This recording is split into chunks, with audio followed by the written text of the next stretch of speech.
হিমালয়ের একটি উঁচু শীতল মরুভূমি অঞ্চল লাদাখ। অঞ্চলটি ভারত-চীন উত্তেজনার কেন্দ্রবিন্দুতে রয়েছে। বুধবার ২৪ সেপ্টেম্বর জেনজি তরুণদের নেতৃত্বে সহিংস বিক্ষোভে কেঁপে ওঠে শীতল অঞ্চলটি। রাজপথে ঝরে রক্ত।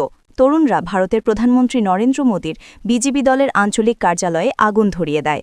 অতিরিক্ত সশস্ত্র বাহিনী মোতায়েনের পর বিক্ষোভ সমন্বয়কারীরা আল জাজিরাকে জানিয়েছেন, আঞ্চলিক রাজধানী লেহে পুলিশের সঙ্গে ছাত্রসহ বিক্ষোভকারীদের সংঘর্ষে কমপক্ষে ৪ জন নিহত এবং কয়েক ডজন আহত হয়েছে। কর্তৃপক্ষ জানিয়েছে, সংঘর্ষে কয়েকজন নিরাপত্তা বাহিনীর সদস্য আহত হয়েছে। গত ৬ বছর ধরে স্থানীয় নাগরিক সংস্থাগুলোর নেতৃত্বে লাদাখের হাজার হাজার মানুষ শান্তিপূর্ণ মিছিল বের করেছে এবং অনশন করেছে ভারতের কাছ থেকে বৃহত্তর সাংবিধানিক সুরক্ষা এবং রাজ্যের দাবিতে। ২০১৯ সাল থেকে এই অঞ্চলকে ফেডারেলভাবে শাসন করছে, কিন্তু তারা স্থানীয় সরকার নির্বাচনের ক্ষমতা চায়। ধারাবাহিক অনশন ধর্মঘটে নেতৃত্ব দেওয়া একজন শিক্ষাবিদ সোনম ওয়াংচুক বলেন, এরই ধারাবাহিকতায় বুধবার হতাশ তরুণদের একটি দল সেই শান্তিপূর্ণ বিক্ষোভ থেকে সরে এসেছে। ওয়াংচুক একটি ভিডিও বিবৃতিতে নেপাল সহ দক্ষিণ এশীয় দেশগুলোতে সাম্প্রতিক আন্দোলনের কথা উল্লেখ করেন।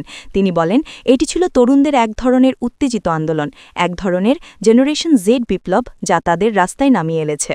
বুধবার সকালে সামাজিক, ধর্মীয় এবং রাজনৈতিক সংগঠনের সমন্বয়ে গঠিত লাদাখ অ্যাপেক্স বডির নেতৃত্বে স্থানীয় লাদাখী কর্মীর অনশন ১৫তম দিনে প্রবেশ করে।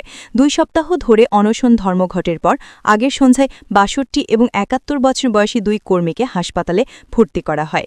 এর ফলে আয়োজকরা শাটডাউনের ডাক দেন।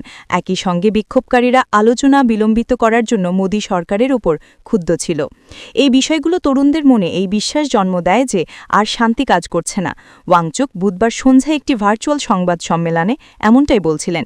যুব নেতৃত্বাধীন দলগুলো লেহ শহরের শহীদ স্মৃতি উদ্যান থেকে স্থানীয় সরকারি ভবন এবং একটি বিজেপি অফিসের দিকে স্লোগান দিতে দিতে এগিয়ে যায়।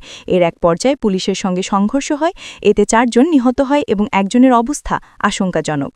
অনশন ধর্মঘটের শীর্ষ সংস্থার সমন্বয়কারী জিগমথ পালজোর বলেছেন, এটি লাদাখের ইতিহাসে সবচেয়ে রক্তাক্ত দিন।